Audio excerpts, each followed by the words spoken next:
नमस्कार, breaking tube में आपका स्वागत है। आज हम बात करेंगे पॉलिटिक्स विद अवनीश विद्यार्थी में बस्ती के डाक बंगले में भड़की वर्चस्व की लड़ाई की।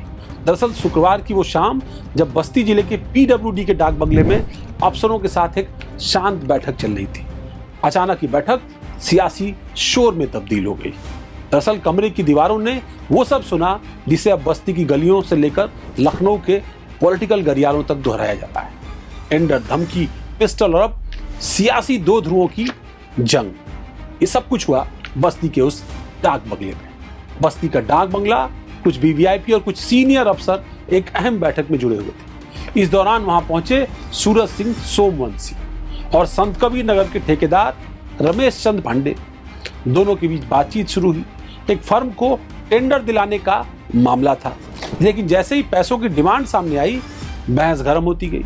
देखते ही देखते मामला गाली गलौज और मारपीट तक पहुंच गया। अब मारपीट के बीच में एक पिस्टल भी निकल गई और ये कहा जा रहा है कि पिस्टल कनपटी से भी सट गई। दरअसल बगल के कमरे में जो सौदेबाजी चल रही थी वो अब बंगले के गलियारों में शोर और तनाव, गाली गलौज की आवाजों में तब्दील हो गई। बीच बचाव के लिए मौजूद वीवीआईपी भी हस्तक्षेप करने के लिए मजबूर हुए। हंगामा इतना बढ़ गया कि कुछ ही देर में पुलिस की टीम मौके पर पहुंच गई। बंगले का मुआयना किया गया। हंगामे के कुछ घंटों बाद ही सूरज सिंह सोमवंशी की तरफ से कोतवाली में एक तहरीर दी गई। अब वो तहरीर की कॉपी हमारे पास है। इस तहरीर में बहुत सीधे तौर पर गंभीर आरोप लगाया गया कि रमेश चंद पांडे ने पिस्टल लहराकर धमकी दी, सरकारी गेस्ट हाउस में अवैध हथियारों का प्रदर्शन किया गया, उनके अपहरण की कोशिश की गई, उनसे मारपीट की गई और उन पर जानलेवा हमला किया गया। और ये तमाम सारी भारतीय न्याय संहिता के तहत धाराओं के तहत करीब 7 धाराएं इस एफआईआर में दर्ज कराई गई हैं। पूरा घटनाक्रम बहुत एक तरफा तरीके से एफआईआर के अंदर लिखा हुआ है, ऐसा कहा जा रहा है। और ये आरोप हम नहीं लगा रहे। अनिल त्रिपाठी एक विधायक हैं, एडीए के निषाद पार्टी के विधायक हैं। कभी एक उनका अपना प्रॉपर्टी का बड़ा कारोबार हुआ करता था, मैदावल की सीट से जीत करके आए। उनकी एक चिट्ठी प्रमुख सचिव गृह को भेजी और उस चिट्ठी में उन्होंने इस मामले में निष्पक्ष जांच की मांग की है और उन्होंने इस घटना का दूसरा पक्ष सामने रखने की कोशिश की है।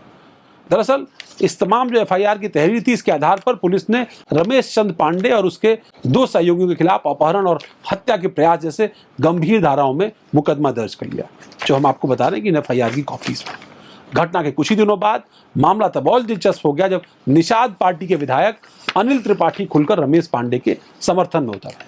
उन्होंने डीआईजी बस्ती और प्रमुख सचिव गृह को पत्र लिख दिया और पत्र लिख करके निष्पक्ष जांच की मांग की और उन्होंने सूरज सिंह सोमवंशी पर पलटवार करते हुए कई सारे सवाल दाग दिए कि भाई सूरज सिंह सोमवंशी कौन है, वो प्रतापगढ़ के रहने वाले हैं, बस्ती में उनका क्या लेना देना है, ये अनिल त्रिपाठी इस पत्र में कह रहे हैं। विधायक अनिल त्रिपाठी ने अपने पत्र में लिखा है कि सूरज सिंह खुद को एमएलसी सुभाष यदुवंश का प्रतिनिधि बताकर विभागों से ठेके दिलाने में सौदेबाजी करते हैं। वो बिना अनुमति और बिना शुल्क के डाक बंगले में रह रहे हैं और ये कैसे संभव होगा।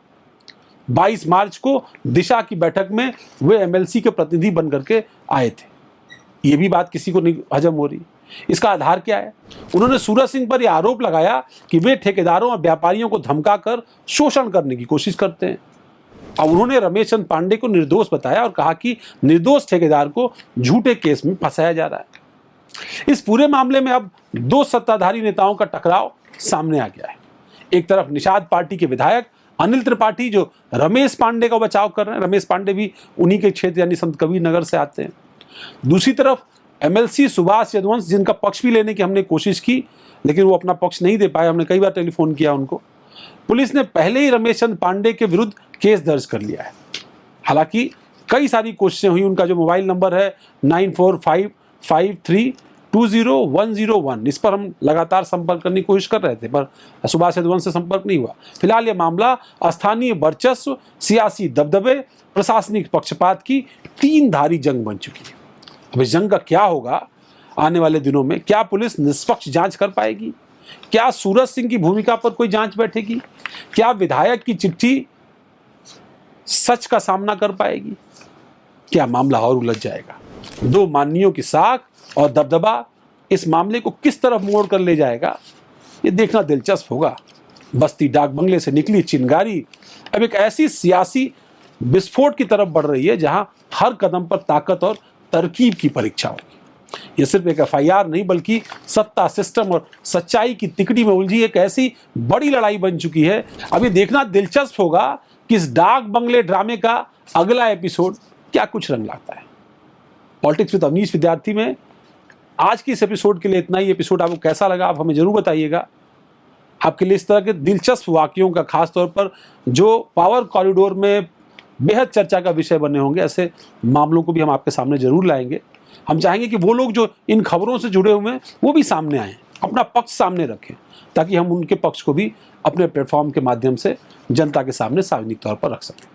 आप सभी का ये प्रस्तुति देखने के लिए बहुत बहुत धन्यवाद। नमस्कार।